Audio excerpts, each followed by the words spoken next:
Bonjour, c'est IQ91. Voici l'analyse technique du CAC 40 pour la journée du mercredi 15 septembre 2010 du site boursicoté.com. Aujourd'hui donc, dans la continuité des deux précédentes séances, nous avons eu des cours qui sont restés enfermés dans ce fameux trend, la plupart des cotations, on va dire, entre les 3780 et 3750 points. Les attaques du support se multiplient, les plus hauts restent toujours dans la même zone. Nous allons voir que c'est un signal plutôt baissier. Ici en ouverture, nous sommes venus ouvrir pourtant en hausse à 3776,19. Nous avons marqué un plus haut à 3784,04. Le plus bas a été marqué à 3738,44 pour finalement venir clôturer à 3755,64. Nous perdons 0,5% en clôture sur le CAC aujourd'hui, 19 points. Ce n'est pas une baisse très marquée, mais nous continuons en fait à évoluer ici dans ce fameux range que nous avons maintenant depuis 3 séances. Ce qu'il est important de constater, c'est que le corps ici de cette bougie englobe en totalité le corps des deux précédentes bougies qui n'étaient pas très puissantes, puisque nous avions deux quasi-bougies en étoile, quasiment des dojis. Donc nous avons un avalement double des plus bas qui commence à être de plus en plus bas, puisque ici nous étions venus à marquer un point bas à 746 points, ici nous sommes à 738 points, le gap n'est pas comblé, ceci dit par contre on sent qu'il va avoir du mal à résister sur les prochaines séances. Les plus hauts, quant à eux, ici sont quasiment dans la même zone, puisque à 84,13 et ici à 84,04, on peut dire que les plus hauts sont quasiment sur la même ligne, alors que les attaques baissières se multiplient, suite à des nouvelles macroéconomiques qui ne sont pas terribles, il faut le dire. Toutefois, un avalement baissier sur deux bougies. Nous allons voir qu'au niveau des indicateurs, le RSI lui redescend, mais il ne vient pas de sa zone de surachat, donc pour l'instant, il pourrait lui laisser encore un petit peu de potentiel à la hausse. Par contre, au niveau du stochastique, on peut remarquer que le stochastique va bientôt croiser sa ligne de signal en pleine zone de surachat. Il part de très haut puisque nous sommes à 95 points, donc le signal risque d'être assez puissant.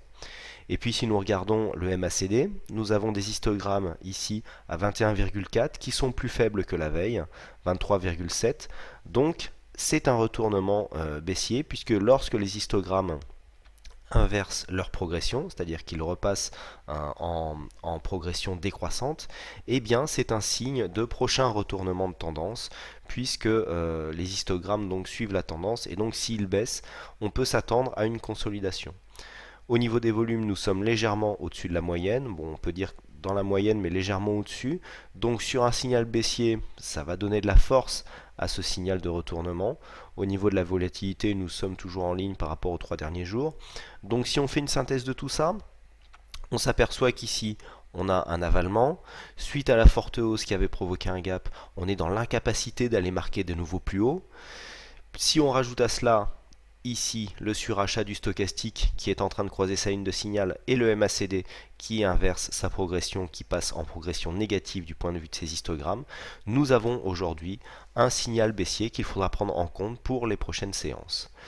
Le point à surveiller sera donc le support des 3750 qui devra être cassé en clôture pour valider ce signal baissier, et nous reviendrons certainement combler rapidement le gap si le signal se confirme pour venir ici sur le premier support qui se trouve à 3710 points, qui ici il est traversé pourrait laisser place ici au prochain objectif baissier à 3650-60 points.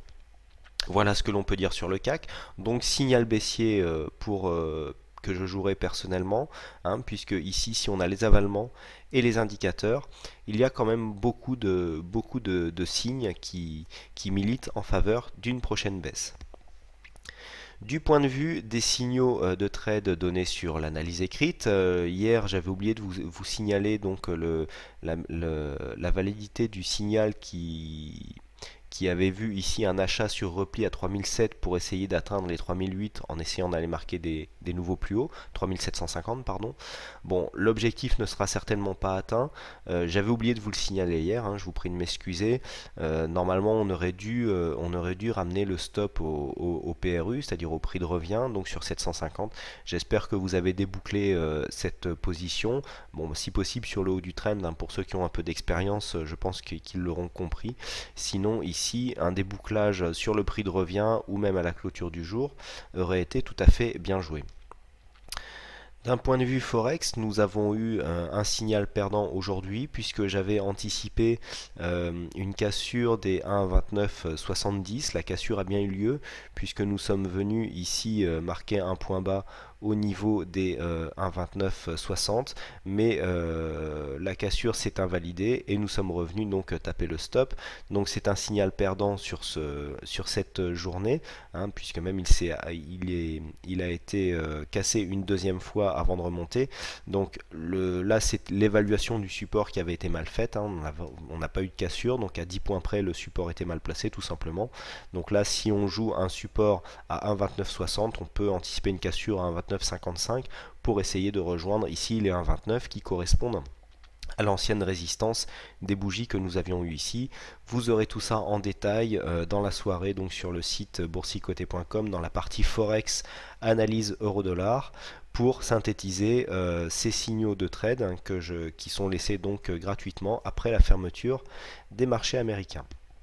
Au niveau donc du Forex, on peut remarquer, si on passe dans une vue un peu plus large, un peu plus fine, pardon, que ici le support des 1,960 est bien présent, et puis nous avons là une impossibilité de monter plus haut que les 1,30-37 sur cette bougie là, donc on anticipera une cassure à la hausse des 1,30-40 pour se réserver un peu de marge. Voilà ce que l'on peut dire sur l'analyse du jour. Donc je rappelle, demain les points à surveiller. Ici, une ouverture sous le support des 3750 serait une confirmation du signal baissier que nous avons aujourd'hui. Demain matin sur le chat, avant l'ouverture des marchés, j'essaierai de vous communiquer des statistiques pour jouer cet avalement baissier dans de bonnes conditions. Et puis donc on surveillera donc en cas d'ouverture sous les 3750 une continuité de la baisse vers les 3710, et puis on surveillera aussi dès demain soir la validité du signal sur le stochastique, qui risque bien de croiser sa ligne de signal et de sortir de sa zone de surachat dans les prochaines séances. Voilà, merci à toutes et à tous pour votre attention, pour vos nombreuses visites sur le site, sur le chat et sur le forum du site, hein. Je vous rappelle que votre participation est, toujours la bienvenue donc sur le site si vous avez des questions ou si vous avez une contribution technique ou autre à apporter. C'est la communauté de membres est basée sur l'échange, et donc on essaye d'échanger pour avoir des systèmes de trading gagnants de préférence. Excusez-moi pour ma petite voix du jour, hein, je suis un petit peu malade comme certains l'ont vu sur le chat. Ça ne m'a pas empêché de faire cette vidéo ce soir. Et donc je vous souhaite à toutes et à tous une bonne soirée, bonne chance dans vos trades. À demain pour une prochaine analyse. Bonsoir à tous.